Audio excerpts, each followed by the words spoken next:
Hey there, guys. This is Malorian, and this is Jank, and with me, as always, is Tin Man Excel. And so, yeah, we're going to be here talking about more Jank and more fun stuff. But to get started, so how's your week been there, Tin Man? I saw Mad Max. That's it. Been the week? Well, game store closed because I went to a seminar in Vegas. Hence, no gaming during the week. So instead of going gaming, I said I hadn't been to the movies in a while. I'm going to go see Mad Max. Yeah, and what are your thoughts of it? Good movie? Really good. Don't want to spoil it, though. Granted, it's been out for a couple of weeks now. But it's not doing so well at the box office. So if you want to see it, go see it right away. I thought it was like 98% on Rotten Tomatoes or something like that. Right. The people that see it like it, but America wants to see Pitch Perfect 2 instead. Fair enough. I go to see it, and I was like, wow, it's already in the little small theater? Because where I go to see movies, there's the big theaters, the medium-sized theaters, and then the small theater. The small theater that it sits about 100 people, that they normally reserve for things like business meetings. Like they want to have a presentation up on the big screen, and then you bring the entire office down to the movie theater to go over it, and then as a part of that, they watch a movie. Yeah, okay. That's what the small theater's for. Yeah, I had no idea it was doing poorly in the box office. In fact, I was telling you earlier about how right after this I'll be going to that. But yeah, everyone I hear talking about it says it's good, so I got high hopes. Oh yeah, I mean, of course, the flamethrower guitar guy is just all over right now. Apparently, an orc player built that vehicle too. Yeah, I should have got a picture of it or something so we could put it up here. But I saw it. I liked it on Facebook. I ain't gonna go hunting for it. So, did you get to do like any more painting on the storm wall or any work on that? Storm wall's put together, but I haven't had an opportunity to paint them yet because I got to prime them. And I prime under certain conditions, also prime in waves. So I'll be priming it along with other models. So, such as Cthulhu here. And I've got other jacks I want to build first because I'll be priming them too. What jacks you got to build first? What do you got going? Well, I want to build Hammersmith number 2. Number 2? I've got a couple of Minutemen that I purchased when they first came out, but never put together. I need to change that. I also got some Tempest Blazers I need to put together. I got a Mercenary Jack I need to put together. Yeah. I was just thinking, one of the guys I have here that I've had this like for, man, it could be like over 2 years now, but I have Rutger Shaw that I bought and then realized how bad he was. And I'm like, I like Rutger Shaw, though. Yeah, he's working out for you. Yeah. Flank, and of course he could flank, drive his jacks. So he flanks with both Tarandila Ravisi and his jack. So I like grabbing him with a Buccaneer, Tarandila Ravisi, and kind of running them together. Well, I love Taran. I use Taran a lot. I don't think he's that bad, but again, I'm not this guy that goes to the big tournaments and wins all the games. So. Oh, yeah. And I guess being Jank, I should probably be supporting him rather than, trying to say how bad he is. Anything else hobby-wise for last week there? I put together the Avenger that I was building in last week's episode. Yeah, got that all done?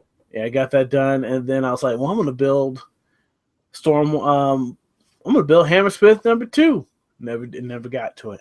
Yeah, fair enough. I did, however, record 2 turns of a battle report. I did the voiceover editing for that. So it sounds like a Christmas miracle. Yeah, if you're in the Steam Power TV Facebook group, you can I actually posted turn 1 as proof of I'm actually working. I actually posted that. I just got to do the voiceover recordings for turn 2. For turn 3. Or Steam Power TV turn 2. It's a battle report recorded with Menoth John at the 2014 at the 2014 Kingdom Con. Okay, yeah. And That'd be a good one. that'll get posted. No ETA on that because I got to get the time to actually record. Because I got to record under certain conditions. Those conditions being other people not loud talking across the house. I Yeah. live by myself, and I got to record at times where people aren't loud talking. Yeah, that's fair enough. So, because I have a really nice microphone that'll pick that all up. You know, the blue snowball. It's covered in my makeshift wind guard here, but I can see blue snowball, premium stuff there. And we went to Rivals and I went the Yeti. So when I went in, I was asked, like, what should I get as a good microphone from this? Or like, either get the Snowball or the Yeti. They're both pretty much the same. Oh, okay. This was at a good price at the Apple store. I was at the Apple store. It was going for $99. And then I saw it got marked down to like $69. I was like, I'll take it. Yeah, nice. All right, one moment here. For my part, for last week in hobby, I had to put together Gorman. I think I talked about that last time, but I had to change out his face, and now I'm finally painting for the first time in a while. So I got Gorman all painted, and he's all good to go. I'm not really happy with the paint job on him. One of the things I don't like so much about the dwarves is that their armor is so simple, and there's not really tons of detail. That my paint scheme doesn't really come across that well. Plus, I'm a kind of poor painter, but he's done at least. Can I say that again? Because my back was turned. Yeah, no problem. Is that a Stormblade head? It is. Oh, so did I not talk about his face last time? So something happened to his face? Yeah, so I got the model. It's like, yeah, I can't wait to play Gordon, and he had no face. So I've never really had that with a pewter before, where parts were just missing. But yeah, I could see the back of his head, I could see his ears, and then everything here forward was just gone. So, you know, I could have brought it in and got an exchange, but I thought, well, I have some spare heads, so I just clipped off the rest of the back of the head and then put on the Stormguard head. And I mean, it's not bad. It works, but eh. And so he's been doing well for me. And then I got my Basher painted. So happy with that guy. Again, simple paint job, but it's done. And then finally, just right now, working on some of my eliminators. I've been running 4 of them in my list, and they just do fantastic. Because, I mean, those little ninjas at Defense 17 just get in there and tie everything up, and they're just getting a charge through things all the time. They're great. So really liking that list. Another thing I got in this week is I got my Masters trophy. So it's all ready for my tournament ready later on in October. So looking forward to that one, Blood and Gears. That's the one you're running, right? Yeah. So we got, 50 plus people signed up for that one. So all right. Looking forward to that. Did you see where Will Hungerford is getting a new position now? Yeah, I saw. I know he's going to be part of development, right? Huh? Now he's leading development now, isn't it? I know he's working more in development. I don't know the full details. I saw his goodbye post on Facebook, and I know a lot of people are clamoring from that quartermaster position, and people even texted me and sent me messages going, "Hey, you got to apply for that." But ooh, you gonna do it? I don't know. It's the Seattle area is really expensive to live in. That's the thing. Mm-hmm. So it's like I could get there, and then me and my student loans could find myself in a situation where I'm the guy. My nickname's Starvin' Marvin at work because I can't afford to eat. Yeah, don't want to be in a situation like that. But yeah, I was thinking about it. That'd be one hell of an awesome job. It would, but I also got the impression they probably already have someone lined up for that. Okay, because he had assistants. Mm-hmm. So yeah, when he started off that message saying like, "Oh, I gotta say goodbye," I was like, "Oh my god!"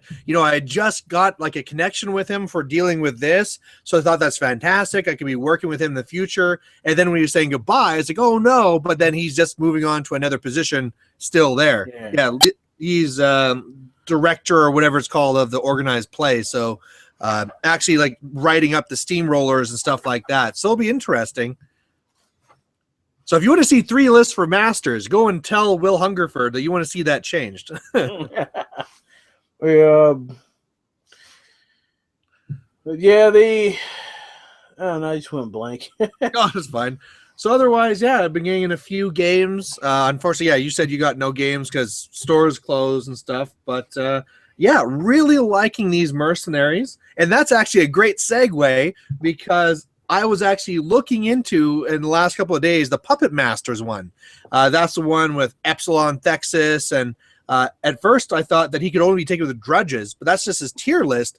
And then when I saw he could be taken with other mercenary units, I was making all these lists until I realized you can only take one Cephalix mercenary unit. I guess two if it's in the tier. But interestingly, there was announced today that there'll be a new Cephalix caster. Now, I didn't get to listen to the Prime casts. I don't know any of the other details, but they're saying that, yeah, there'll be finally a second Cephalix caster. So who knows what it'll be and what the tier list will be, but always good. Yeah. Because they're starting to remind that for a while they looked like they were the new Magnus agenda, because the Magnus agenda was really it was a mercenary contract with one mercenary caster. And that was really too bad. I was actually talking to guys about how when they saw the Cephalix, they were planning to start them, and then there was only one caster. So they kind of went, no, if I'm going to play Cephalix, I need to have at least two lists, so at least two casters.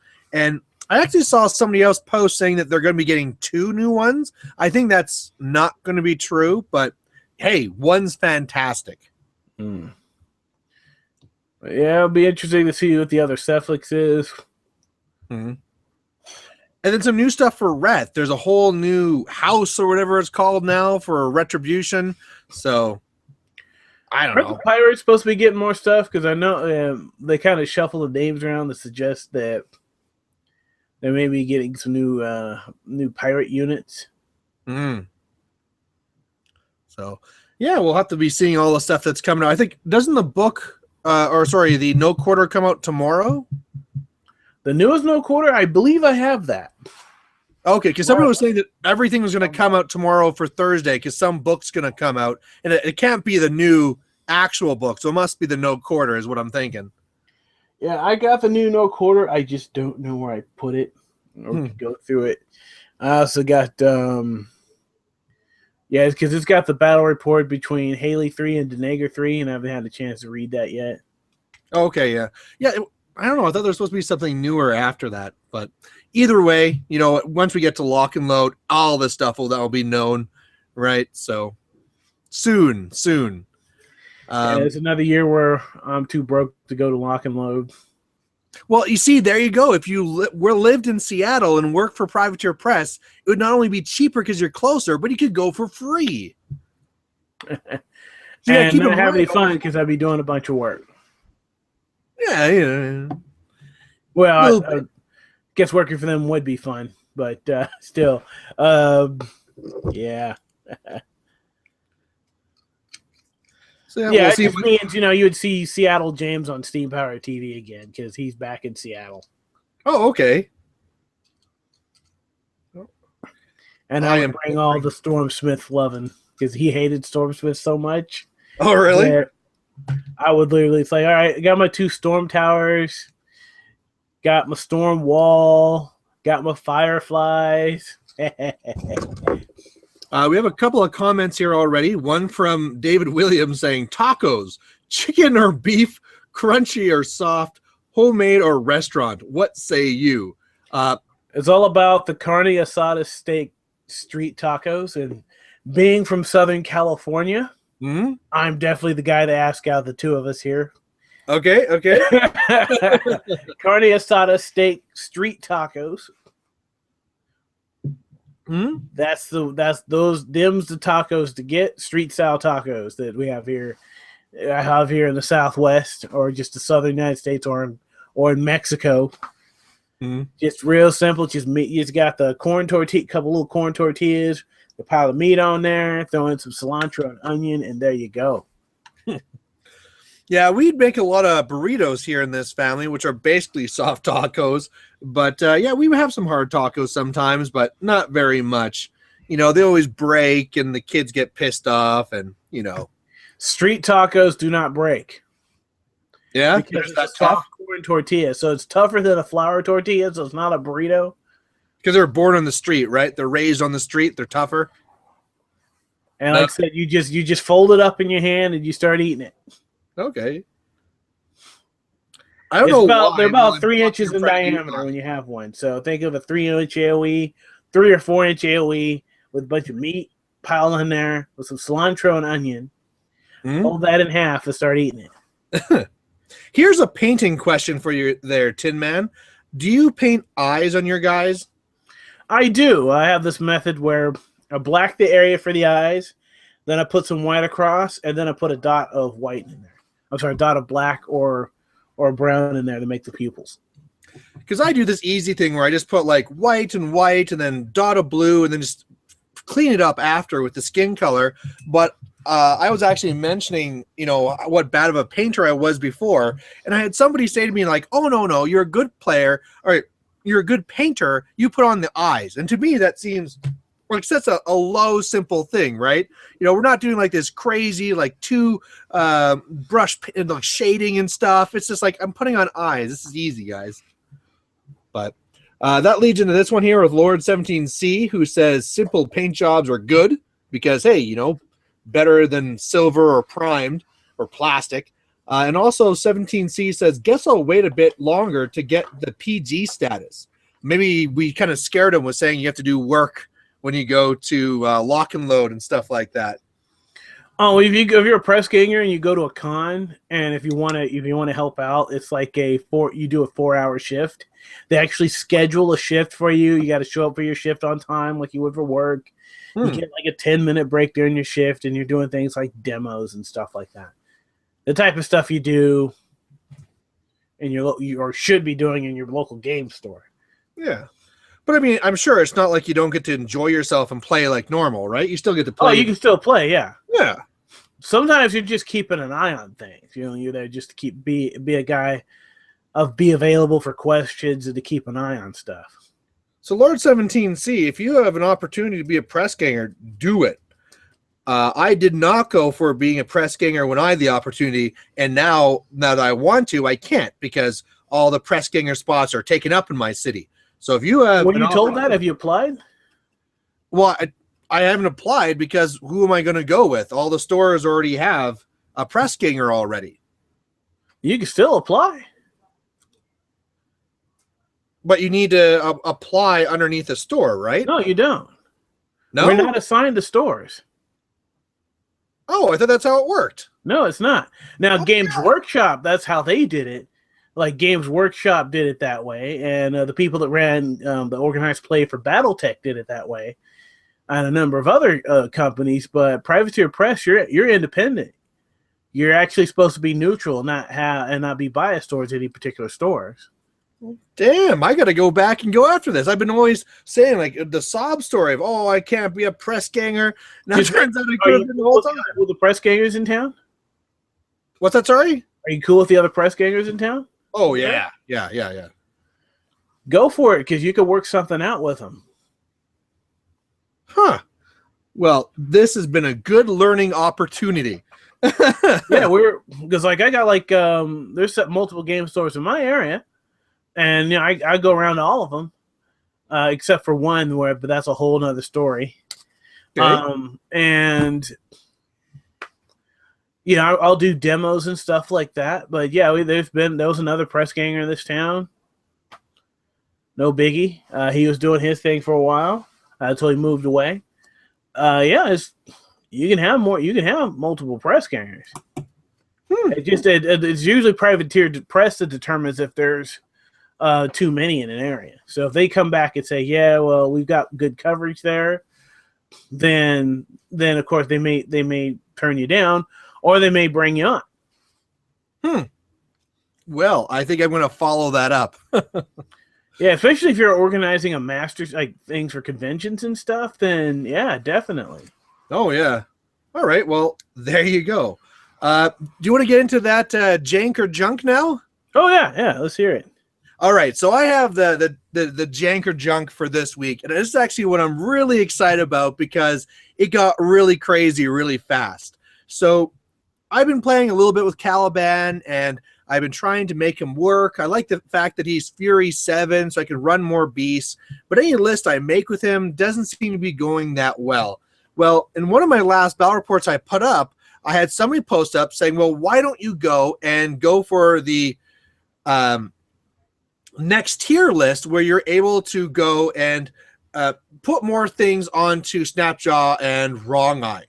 Basically, their battle group gets to advance deploy, and so they're also cheaper as well. So why not throw in some spitters and stuff? And I thought, spitters, he's already gonna have a hard time trying to deal with Fury. I don't like this.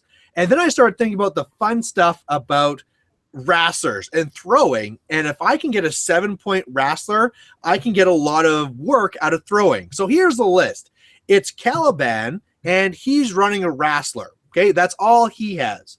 Then I have a unit of the bone grinders because I need them for the tier. Plus, I'll need them as well. I also have a feral geist, and then we get into Snapjaw and Wrong Eye's battle group. So there's Snapjaw, Wrong Eye, and he's also running another 5 wrestlers. So we got 6 wrestlers overall, and 5 of them are going to be up on the AD line. So really how this kind of works out is that you have to deploy so that your feral geist gets to advance move, and then he's going to be running up so that he can be a target. Your bone grinders, they're going to run up just so they can be targets. You're going to have to also deploy so that Snapjaw is going to be behind Wrong Eye because he's about to slam him. So what really happens is that you have all those wrestlers up here, and you got the one back here that's with Calaban, okay? Calaban is going to be putting Carnivore rather, on one of the advanced deploy ones. Calaban's done now. You have then Calaban's wrestler walk up to one of these ones, throw them up. Now you have 4 there, and out of those 4, 2 throw each one of the other ones up, and you're targeting those bone grinders. So just hitting the bone grinders and knocking them down. So all of a sudden now I have 3 more wrestlers up there, now farther up, right? From those 3, 1 gets up and throws the other one further up at the feral geist. Then the one that has Carnivore walks up to that one and throws it at the caster. And so what this really works out to is that if the other person goes first and they run up their caster, I think they have to go up something like 9 inches or something like that. If they go up 9 inches, you can throw him at the caster, and all of a sudden it's like it's over, right? And so of course you have to get Snapjaw up there so you can force and stuff. So you can have like a Snapjaw slam Wrong Eye, and then Wrong Eye just rises back up and runs up. But I was surprised because I thought, now, when you're knocked down on your own turn, you don't get to activate unless you have an animus from the wrestler that lets you get back up. And then the wrestler itself, the wrestler that you throw at the enemy caster, the wrestlers can actually fully attack when they're knocked down anyway, so they don't care. They just gonna go like, yeah. And so when I first was putting this idea together, I thought like, oh yeah, it's a little bit of extra threat. But when you start adding up all those throws and everything going together, yeah, if they run up like 9 inches on the first turn, you have threat to them. So it's like, wow, that's pretty crazy. So now that I've been talking, like ranting, what do you think? Is that jank or is it junk? I don't know how. I mean, that's good. That's good theory, but I don't know how that would apply to the tabletop. That's the thing.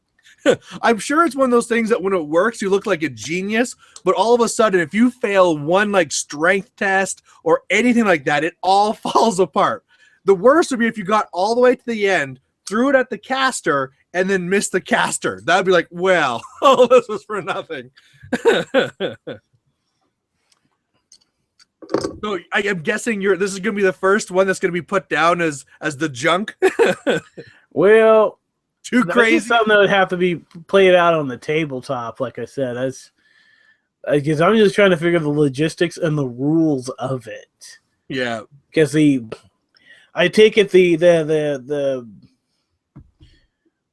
when Snapjaw slams Wrong Eye forward and knocks him down, is Snapjaw then going to turn around and cast the Animus to get him to stand up? You can either do that or one of the other like pre-wrestlers that are like throwing and stuff can do the animus to them as well. So you can do it that way. So much jank. But yeah, like someone would have to be like, okay, now you stand up. And then the fury management of it all sounds a bit crazy. Oh, I mean, you're going all in, right? Like Yeah. in the end, you're hoping to get one wrestler into a knockdown caster and like hoping that wrestler can kill him, which in most cases you can. Like it's not going to work against Butcher 3, but if it's one of the weaker ones, it's like and then with I can't think today. All right, so and then with there's a matter of rolling for inches because slams 1d6, so you end up rolling a 1. You're in kind of the bad position there. Mm-hmm. Throws, you could get some good distance with a throw because it's half your strength, and then they deviate from there. But they could deviate back into you. Well, you don't deviate because you have those targets, right? That's why the bone grinders are the first targets to run up, and that advanced move running Feral Geist is the next target you're throwing. And you're rolling to hit, so if you miss, then they can deviate back into you. Yeah. Like I said, one bad roll, like you can boost all this stuff, but one bad roll is like, oh, why'd I buy 6 wrestlers just for this?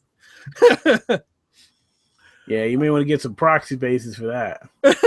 So I'm gonna go ahead and I'm gonna say that this might be the first junk one, but go ahead, viewers, let us know what you think, if you thought it was jank or junk, and if you're really adventurous, go buy those 6 wrestlers and make it work and make me proud. We have a couple other comments here. Another one from Lord17C saying that he submitted it 2 months ago and still haven't heard anything. I heard that it could take up to a year to get press ganger status. Is that right? Well, I'm a rare case because I within a day of me submitting my application, I got in. Because when I submitted an application, something went wrong. And they got back to me and they said, all right, well, instead of getting a picture of you, we got this dark, mysterious figure wearing a Signar shirt. We need you to send us a different picture. Because the picture didn't go through right. So it's like, all right, no problem. Found a picture of myself and another picture, sent it to them. And they're like, oh, okay, everything's good. I go to log into the Privateer Press forums to have a look at the fan art section and the painting a monolith section like I normally do. Yeah. And I noticed that my name was in green and it had PG 10-man XL going on. So it all worked out. So yeah, it all worked out. And then I wanted to check my email and there was a welcome aboard text message from a welcome aboard message from Biggie. Okay. So my first quartermaster was Biggie. And then Biggie like a year and a half later went to work for a different company, and then they had a guy in the sales department. They brought him in. That was Captain Jack. Captain Jack was around for a short time, and then Boba Ferret became the quartermaster. So I was working with Boba Ferret for a while, and then Boba Ferret passed it on to Will. Will's been around for a long time, been with us for a long time here before passing the torch. So I think was under Will longer than any other quartermaster. But you're not on average, quartermasters last about 2 to 3 years. Well, I mean, I'm sure once you get this next job, you'll be there for like 10 years. That's what I'm assuming. We had one other comment from Dustin, who's just being a troll. So, do you know who a Dustin Sang is? S-E-N-G? I don't. What's the troll comment? It's a little. I'll just go look. Yeah. Let's have a look here. I have never known a good Dustin. I should have known as soon as I saw that posted. And let's see here. The last Dustin I knew would hold little kids over a sewer and would like enjoy listening to them cry as he threatened to drop them into the sewer. Oh, yeah, real mature. Yeah, I'm seeing that. I can only assume that's what all Dustins are like. If you're watching and you're one of the good Dustins, I'm sorry, but given what I've been shown here. But anyway, moving on. We do have we're getting into feed the troll territory, so let's back from that.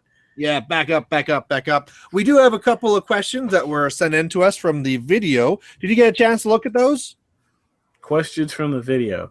Yeah, I did. I saw 2 questions. Yeah, we got 2 questions from there, so we can get into those. First one's a little bit longer, and because I want to finish watching these guys, I'll do a shorter one. This first one is from Talon Road saying, have you guys ever played War Machine on Vassal? If so, could we possibly see a game between the 2 of you? So, have you ever played on Vassal? I have Neek Van Slagmat, a.k.a. Orsis Zoctavir, a.k.a. Spud Neek, did teach me how to use Vassal a few years ago, like back in 2012. And what do you think of it? It didn't really catch on with me. It was the only person I knew to play was him, and he's in the Netherlands, and I'm here, so meetup times were kind of difficult. He was pressed for time when he was just showing me how to play. And it was interesting, kind of getting a feel for it. I later tried to go back into it, and it wasn't working for me because it's Java-based, and it's kind of buggy. Oh, okay. War Machine Tactics, I actually got on the beta for that. But War Machine Tactics does not like Mac. So it's just this super laggy experience for me to use it on my Mac. Now, when I get my next Mac, I'm sure it'll work. And I've talked to people with PCs who have, gaming rigs who say that War Room was very laggy for them too. So laggy and buggy for them too. I've also heard that pretty much no one really plays it anymore. Like you go to get online, look for a game. There's no one really around.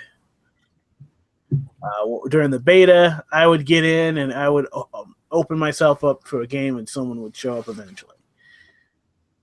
Okay, yeah, I've never played the Vassal. I was introduced to it when I was back doing Warhammer Fantasy.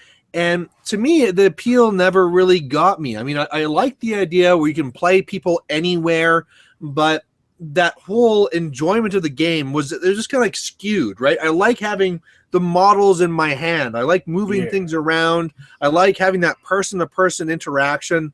And when it was on there, it was almost like, well, why don't I just play a different video game, right? If I'm going to be on here, why am I not playing one of the other video games? So, I mean, here's the main thing. We don't need to go on Vassal to play, because next year when you're working and you'll be at Seattle at the next Lock and Load, I can just meet you there in person. So who needs Vassal? Is that the goal? We're going to be at that'll be the goal. Yeah, that'll be the goal right there. So there's that answer. Maybe not what you were hoping for, but there you are. ZWolf123, hey Malorian and Tin Man, I'm still loving the Swans, and I have been really enjoying Haley 2. My question is, how do I play Haley 2 without being a jerk? Everyone in my meta has been pretty cool so far, but I can imagine that getting one turn of running, half a turn of diddling thumbs, followed by game over if they did something wrong, can be grating. Also, thoughts on Signar versus Body and Soul.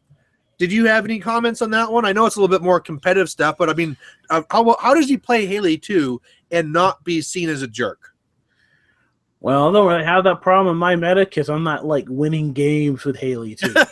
So it's like, oh, hey, I can make this, I could do this combo of bonding and then then bond, telekinesis, and temporal acceleration for some shenanigans there. But beyond that, I don't win with her, so no one thinks I'm a jerk for playing her. Yeah, that's fair enough. I mean, the easiest answer is how to not be seen as a jerk is to just not play it as a jerk, right? I mean, there's different types of Haley 2 lists. Definitely if you're doing the Haley 2 double Stormwall, sometimes there's almost nothing the opponent can do. So maybe don't be doing that. Another thing too is, I mean, go and explain what she does to your opponent. really talk about how, it's not like some of these other ones like Denny 2 where you just can't move. So if you're worried about scenario, run up as fast as you can and then advance to get into those, because you can still advance. The other part is too, explain about how she kind of settles off after a while. So she has that really awesome turn where she pops feet and does all this cool stuff, and then Haley 2 starts to peter out. In fact, in my playing, I've had a lot more people be upset when I play Kane 2 as opposed to Haley 2. Because with Kane 2, it's like, oh, I made a mistake, and you can see my caster, bang, bang, bang, you're dead. With Haley, now, I do win games with Kane. Yeah. But with Haley 2, at least you get to play. With Haley 2, they do get to play. It's just you're choosing their order of activation to trip them up, and they do that. There's that whole sacrifice movement or action. Now, one thing I plan on doing with Haley 2 is actually putting Avenger on the field, because it'll knock stuff down. So it's like, all right, I'm going to knock a bunch of stuff down, and now I'm going to pop my feet. All they do is stand up. Because they have to sacrifice movement and action from both the feet and the knockdown. Where it gets really nasty is when you run Haley 2 with Anastasia. So you're getting like 3 turns in a row almost, right? Gorman's getting the blind twice. And I guess the other part there too is make sure to kill her arc node, right? No matter if it's a Lancer or if it's Thorn, kill the arc node. And then if she wants to do any of her fancy stuff like TKing, she has to come out and put herself out in danger. And she likes to spend her focus, and she will die to being shot. So, that's the biggest part there, is just explain how she works. New players won't like Kane 2, won't like Striker 2, won't like Siege. If you don't want them to be angry, explain what she does so they know what's coming. And in terms of dealing with Body and Soul, I've been up against Body and Soul with my Circle, but I happen to be playing Morvana at the time. So literally, it's like I put all my upkeep spells on you at the beginning of the game, and then Morvana went, "Oh hell no!" and cast Purification and got rid of that. I don't have anything else in my collection of 3 armies that could do that. Yeah, Signar needs some purification. We're missing that.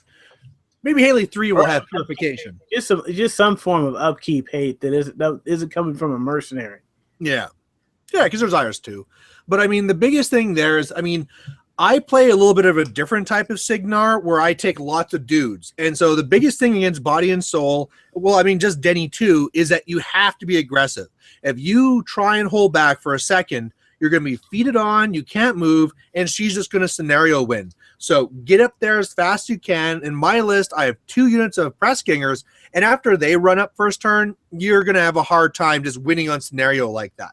I also always have Kane 2 in my mix, and Kane 2 has no problem, right? I can't move, I guess I'll just shoot you all, right? That's no problem. Do realize with that, of course, with Body and Soul, you might have the whole thing where you move up a unit, and then they get to move up something from their battle group, so all of a sudden Deathjack's coming at you. Don't be afraid to use Kane 2's feet to kill Deathjack or Nightmare or whatever comes after you. So that'd be the biggest thing there. What I did in my game versus Body of Soul? I was playing Circle, I had a bunch of War Beasts with 2 open hands. You know what? I was throwing dudes around to get into position. I can't remember what it was really like. Well, I can't get over there and hit you, but I could hit you with somebody, and that's what I did. I ended up knocking Denegra down.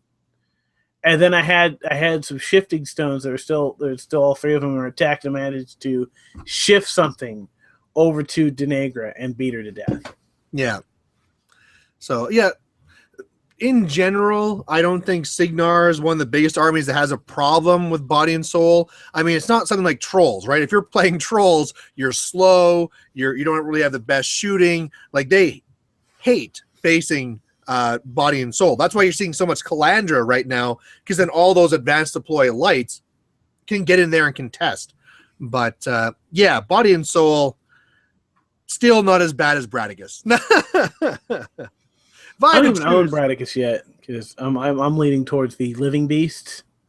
Oh, okay, myself, yeah. So it's like, well, I got constructs, but not enough to run a construct army. So Yeah.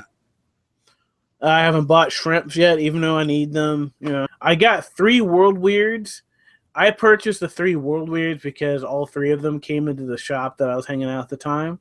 Yep. And I did that for 2 reasons. To inconvenience another circle player who was a guy I personally didn't like. So I was like, to inconvenience him. 2, because I was depressed. And sometimes when I get depressed, I'm more likely to just I'm more likely to spend my money on things I should. Yeah. There's worse things you could be buying with your money if you're depressed. So, I mean, models, that's actually pretty good. So literally it was like, all right, grabbed all 3 of them off the shelf and bought them. Yeah. And then painted them rather quickly. Are they ever done really well for you? The World Weirds, no, they look good. No, but have they done well, like in games? Have they been like, yeah, awesome? Yeah, they have been MVP of the match in several games. There's one game I was playing against my friend Tom where he had IF Minoth on Sevi. He made the mistake of moving Sevi out leaving Sevi out in the open with nothing in front of it. And then the World Weirds have the because I actually got like a migraine right now, but they have that ability where if you have an upkeep spell, you get an additional damage die. Yep. Yeah. Sevi left out in the open, so it just kind of, and it moves 7 inches, so it has a 17-inch threat range. So it's just like, I'm gonna move 7 inches here, and I'm gonna light Sevi up. Killed him. Because Sevi didn't have any focus on him either. You know, I haven't seen that thing played in so long. I mean, way back when I was learning the game, one of the guys like playing that. But since then, I pretty much never, ever see that model in play. And it's not really that bad, you know? It's How good. many points is it? It's like, I think it's like a 5-point model. Let me bust open it's not an episode of Jank Tank unless I bust open the book? Yeah, bust open War Room here. I mean, 5 or 6, either way. You know, you get that extra shooting threat that you don't normally have in Circle. There are lists where I've had all 3 of them, and typically don't have more than 2, but there are lists I've had all 3 of them on. I know if I go in that Brodicus direction, I'll have all 3 of them go in effect there. Now, with the Moonhound, do you think you could get a lot more work from them? The Moonhound. They have a shooting attack, right? Yeah. So then the Moonhound is also marking target just like a ranger, making them even more deadly. Oh, yeah. Let me have a look here. So we got Warlocks. Let's have a look at Moonhound real quick, because I don't have a Moonhound yet. I kind of fell behind on my circle. Like I don't have a Rip Horn shader yet, and I don't have the character shader yet. But let me have a look here. Moon. Yeah, but it has Purgation and he's not even in my. It says a subpar POW. How bad is the POW? I guess it doesn't matter. I mean, it makes up its POW for Purgation. So Argus Moonhound. Here we go. Yeah, so Argus Moonhound. Let's see. If target enemy advances during its activation, immediately. Okay. Oh, yeah, mark target. That's why I had that other crazy list. Why haven't I gotten this guy yet? This guy's awesome. I had another list that was, what was it, Kaya 2, and I think it was something like 4 or 5, must have been 4. It was 4 of the alphas, the spray ones, and then also a Moonhound or 2. So basically you go up and you go for 4 of these boosted sprays on the caster. If you ever fail, it's okay. You're teleporting back to Kaya 2, and then you could always try it again. Seemed like it'd be an okay like range assassination list. I think the World Weird. I think her feat's only for living stuff. Let me check that again here. Oh, Kaya 2? Yeah, let me check. Because there's like I never ran any constructs with her. Granted, I often play her theme force, but sometimes I don't. But let me have a look here. Sure. Because I should know this stuff like the back of my hand, but I don't because I can always look things up. Yeah. Well, that's why they invented War Room, so you don't have to remember anymore.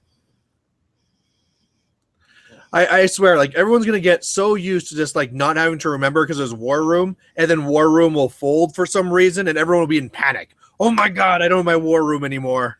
I can't look up these cards. I can actually own these cards. What?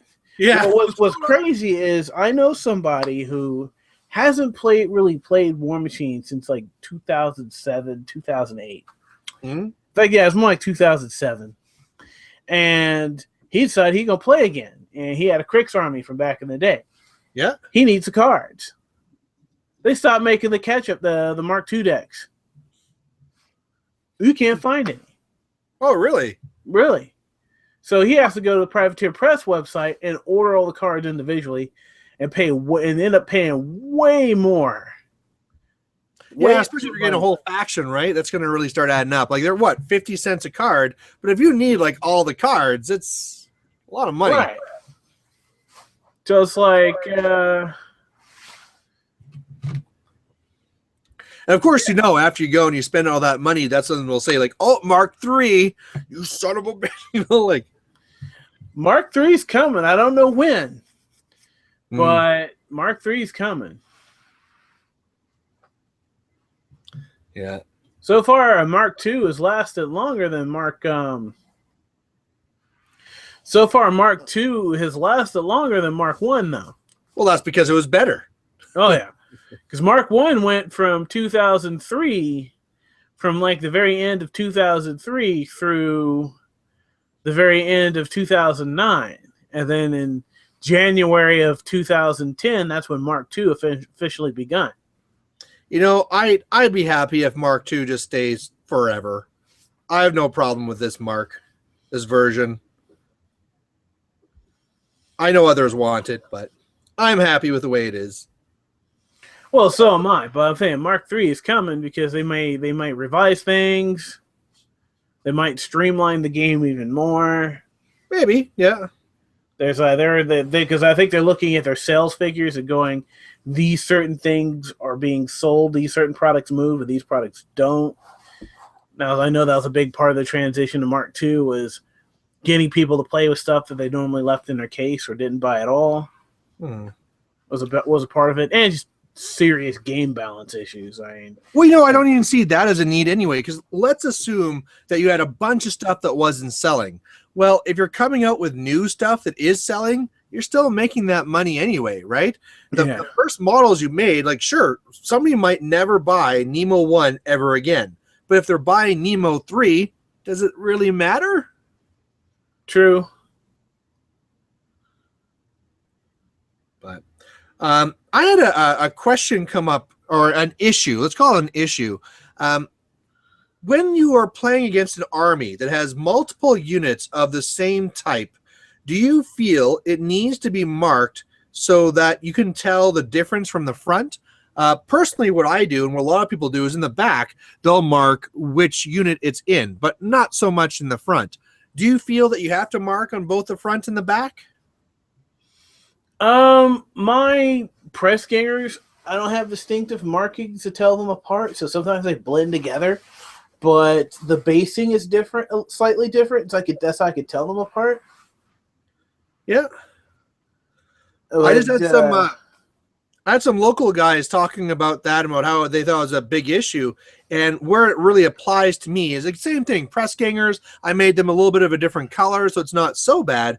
But in my Kane 1 army that has like 5-6 units of gun mages, you know, like it's a bigger deal there. And so for me in the back, it's all marked, right? This is unit 11111, 22222, 3 all the way through. But now I'm wondering, like, am I actually expected to put it all in the front as well? Find that one thing on the model that you could paint different so that your opponent could tell them apart too. Like, a friend of mine loves his Winter Guard. In fact, it's Seattle James, who I mentioned earlier. He's got like 3 full units of Winter Guard, but he gave them all different colored shoulder pads so he could tell them apart. But see, okay, there's one thing, and one of the ones that'd be easy with gun mages is just the brim of the hat, right? Make the brim of the hat different color. But I have a color scheme to my army, and if I change them all up to have different colored brimmed hats, well, they're going to really stand out the color scheme. The rest of the army. Same thing I've heard about like the front of the base. Like these guys will all be blue, other ones all be red, all be yellow. But then all of a sudden, same thing. They just really stand out from the rest of your army. And I mean, I would just like to avoid that if possible. Different basic styles also work. So one unit may have grass basing. One unit might be standing on a tiled floor. One unit may be standing in dirt. So it might be a dark, muddy dirt for one unit, or a lighter beach sand for another unit. It was basically the difference between my press gangers is that I have press gangers that are more on muddy soil. That's like a really dark brown, and I have the others that are more like on beach sand. So these are the press gangers that are further up the hill. But isn't that the same thing where when you look at the army after, it's like, they're just not really fitting in with the rest of the army? It doesn't matter with me because what gives me my consistency is the way I do my bases. But isn't that what you just said is different? You know, like if this guy's on grass, this guy's on rocks, this guy's on snow. What I mean by way I do my bases is I actually have two. I have for my mercenaries, I have a olive green on the front half, and then the back half I have like a mithril silver. So you mean like on here, the actual base? That way, that's something I do to keep myself from moving my models up the fields backwards. Because I was doing stuff like that when I just had the little line. So So I'm gonna do a full color front and back arcs so that it's clearly visible to me where they should be pointing, so I don't accidentally move them up the field backwards. See, most of my models I don't have that problem with. The only models I ever make that mistake with is Risen, but I don't really care. You know, whether you're shooting a Risen in the front or the back, it doesn't really matter. But the one thing with me is that when I do my bases like that, it gives them all serious consistency, even when I have different basic styles. Yeah. So if I grab a resin base for one dude that's scenic and I put somebody on it, as long as I keep it consistent, it works. Yeah. All right. Well, that's fair enough. Did you want to get into the recommendations? Recommendations. You want me to start? Oh, yeah. So I got one, and that's going to be that you should go check out Menoth's John's site, because he's starting to do the whole battle. So he has like this battle of the couples or whatever he's doing right now. And I was wondering the whole time while he was making all the brackets, how he was going to make that work. And he started off today or yesterday, whatever it was, and I think he actually does it on Vassal. So he actually has little characters there. He plays it with somebody else, and they go in, and they kind of like this little mini game. And it's like, that's kind of an interesting thing. The two guys are just having fun the whole time. So, hopefully you're watching Menoth John anyway for his painting show, but now go there as well to check out these ones because it's something new and fun. All right, and one moment, because there was a show I was going to recommend, and then just I had completely forgot about it. Let's see here. It is. Dun, dun, dun, dun. Could be anything. Yeah, with me, it really could be anything. Actually, I'm going to just throw a shout out to one of my friends again. This is Heretic of You. And that's, of course, Heretic, then of, and then U is YEU. He occasionally plays War Machine, even though he's more of a ninja game guy. He plays like he plays a lot of Relic Knights, Super Dungeon Explorer, but he does a bunch of different games. He's just one of these Renaissance man gamers. He plays Blood Bowl. He's got a lot of Blood Bowl videos on his channel. Lately, he got into Infinity, so he's been playing a lot of Infinity. He was a big Malifaux player when that game was worth playing. Well, I shouldn't say it like that, but he was a big Malifaux guy. There's actually a video of me and him playing Malifaux together on the site on his channel there. There's also a video of me and him playing War Machine together because he's played some War Machine, but he's just one of these jack of all trade gamers that just plays a bunch of different games, and I would definitely check out his site. He also sometimes does live shows So he did one like Wargaming After Dark, and I'm actually a guest in one of those episodes. Oh, okay. Yeah, he's a cool guy. I actually know him in person. I've hung out with him a few times. He actually came up here to Bakersfield to do Super Dungeon Explorer demos for the Ninja Division. So he was at the, of course, Bakersfield Comic Con with me back in October, which was just for me, that day was like a day of just doing nothing but demos for War Machine and Hordes at Extra Life, and then another day of doing nothing but demos for War Machine and Hordes at Comic Con. And yeah, he's a really cool guy. You definitely want to check out his channel. Sure. All right. Well, we are pretty much at the end here, and I see there's one more question from Chance Encounter, but I got to run and I got to go see Mad Max. So, Chance Encounter, I'll answer you back just on the video here. But either way, guys, thanks for watching so much. We'll be back next time. Again, go and check out the War Machine YouTubers page on the Google Plus, and that's a good place to know when we're about to start and just have a lot of fun. So either way, thanks for watching, and we'll catch you next time. Bye. All right, we're going.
Is growing.